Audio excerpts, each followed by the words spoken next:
like I said, my name is Ross. We're planning a church called River's Edge. Yeah, you can leave that. It's okay. You're not going to bother me none, I promise you. That's my beautiful bride up there. She's wonderful. She'll be here at the later service. We have 3 children.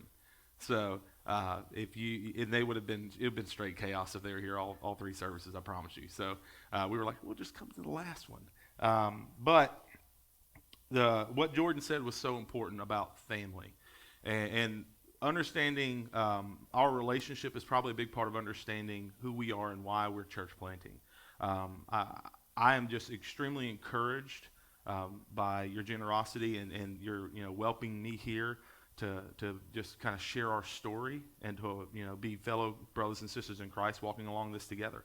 And so I want to give you a little bit of background about who we are, and so you can kind of learn a little bit about our story. So Erin and I met at Appalachian State, so go Mountaineers. And I played there for a little while, coached. And there was not a part in my life where I ever thought I was going to be a pastor or a church planter. That wasn't part of my plan at all. Just being honest. I was always planning on being an extremely famous and rich football coach. That was my goal in life. And I failed miserably, clearly. I loved football and always thought that was the direction I was going to be. I did it for a little over 10 years. But about 2014, God changed my life drastically. Up to that point, I was basically what I would call a cultural Christian. I could tell you about God. I could tell you about Bible stories.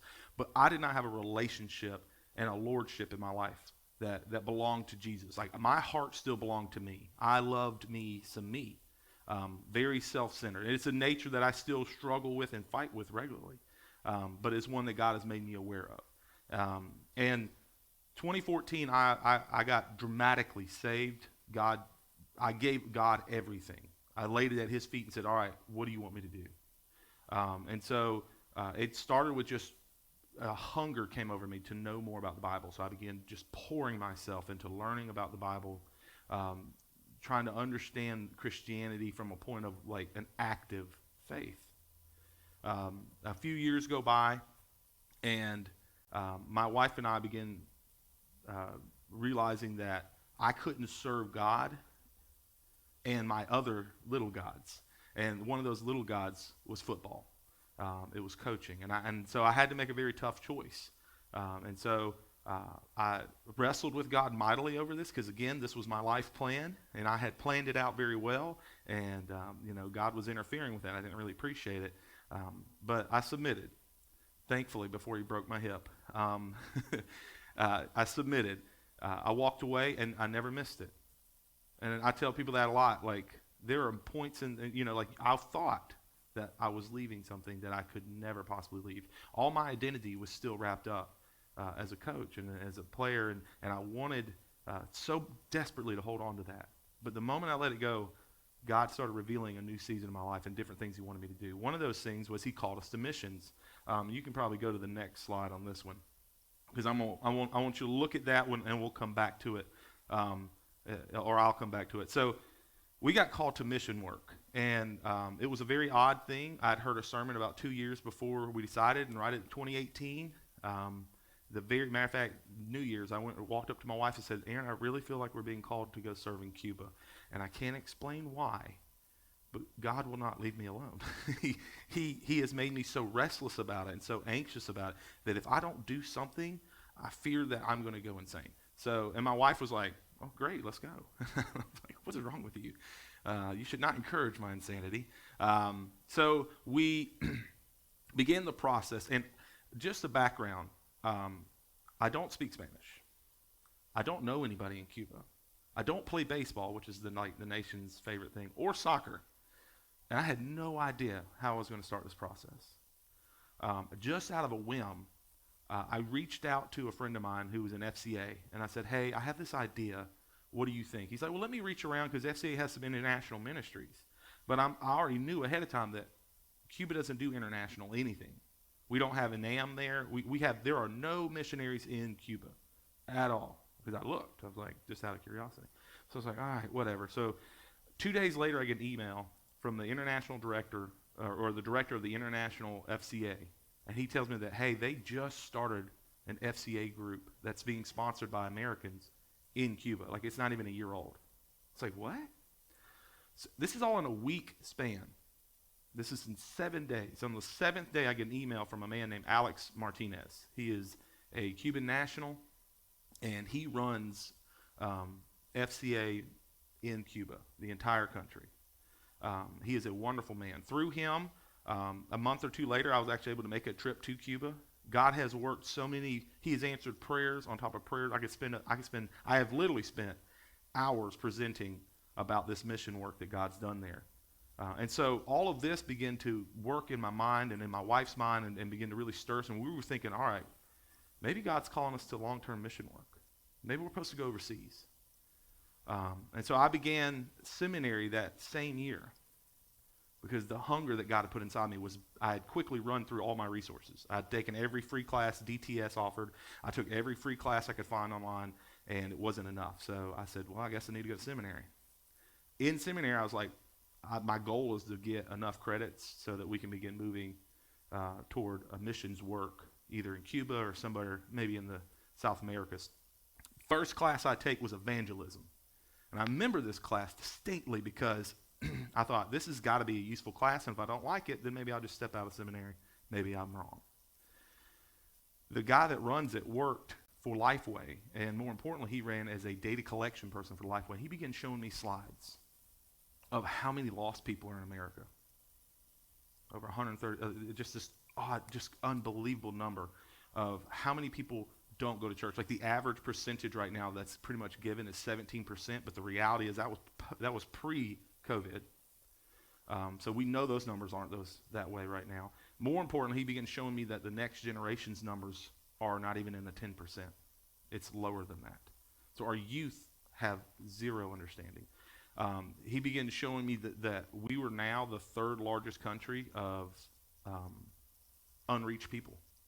That shook me because I knew on that list who the top two were. I knew China. I knew that India was, but we were above Jakarta in Indonesia, which shook me because we actually at Living Water actually serve and have a missionary in Jakarta. And I began thinking about that, and that began weighing on me. As I began exploring missions work more in depth, I realized that that this wasn't a calling of mine.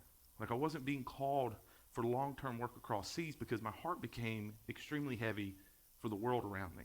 Understanding that cultures all differ, but I knew mine intimately. I know my culture. I know our language. God has given me an ability to communicate these things extremely well, and more importantly, He gave me a heart to actually want to reach people. But now I didn't know what I was going to do because missions was out the door. I began exploring other options, began preparing for more of a U.S. missions, but I wasn't sure. I was a lot like Jordan. I was looking at different areas, like, should I move? Should I go travel? Should I find just a church and work there? And church planting had never come on my horizon until 2019, and it was kind of late into 2019. Matter of fact, it was August of 2019. I had a conversation with somebody about church planting, and they were like, church planting is basic, just other people growing communities. Like, that's all it is. Like, it's just a church sending out another church, like at least a successful one is.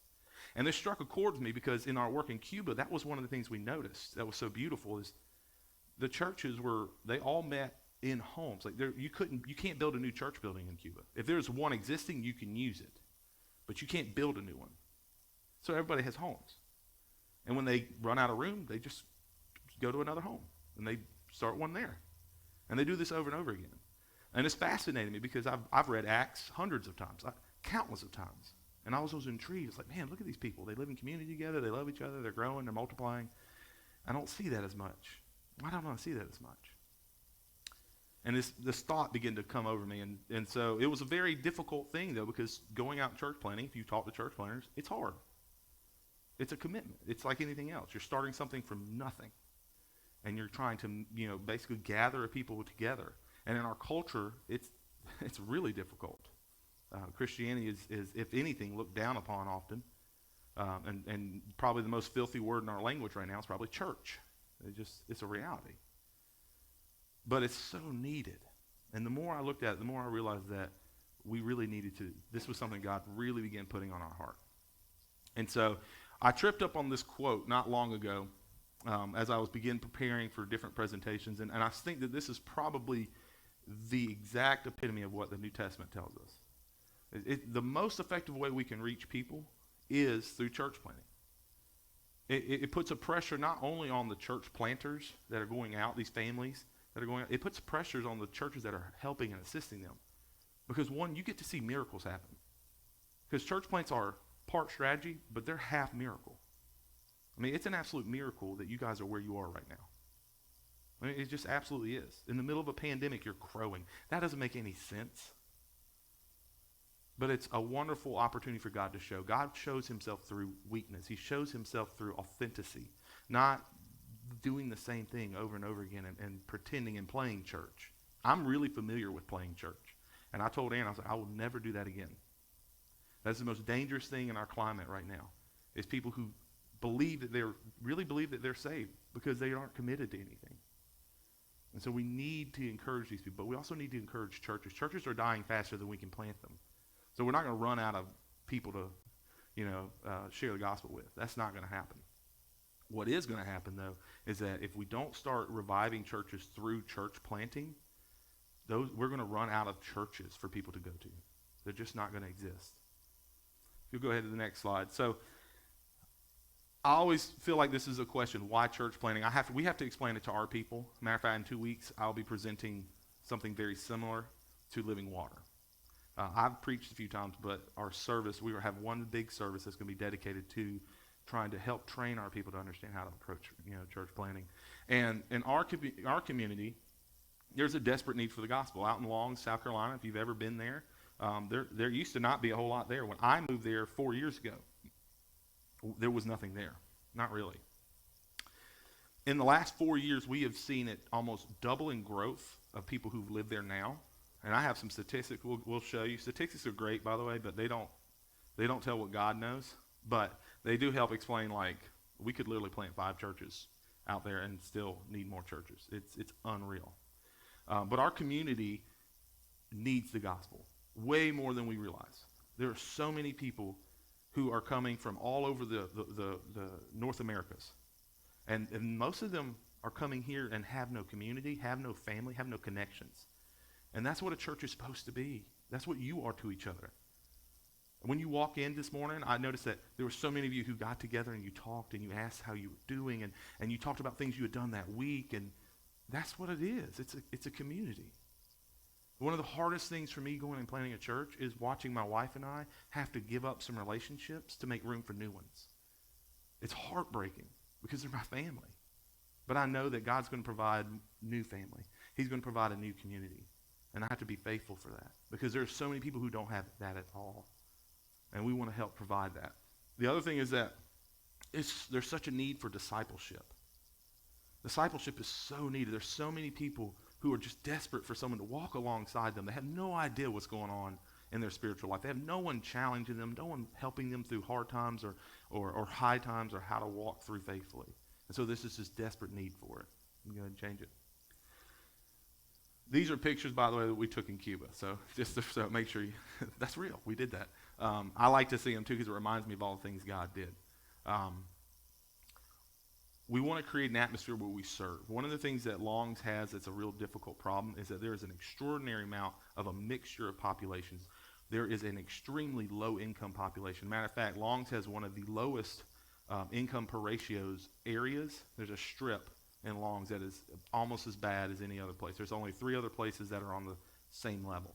One of those is on the other side of Loris, and then out in Green Sea, and then I believe the other one is down toward Conway. And so we have one of the poorest sections of the entire state right in the midst of 5 or 6 subdivisions.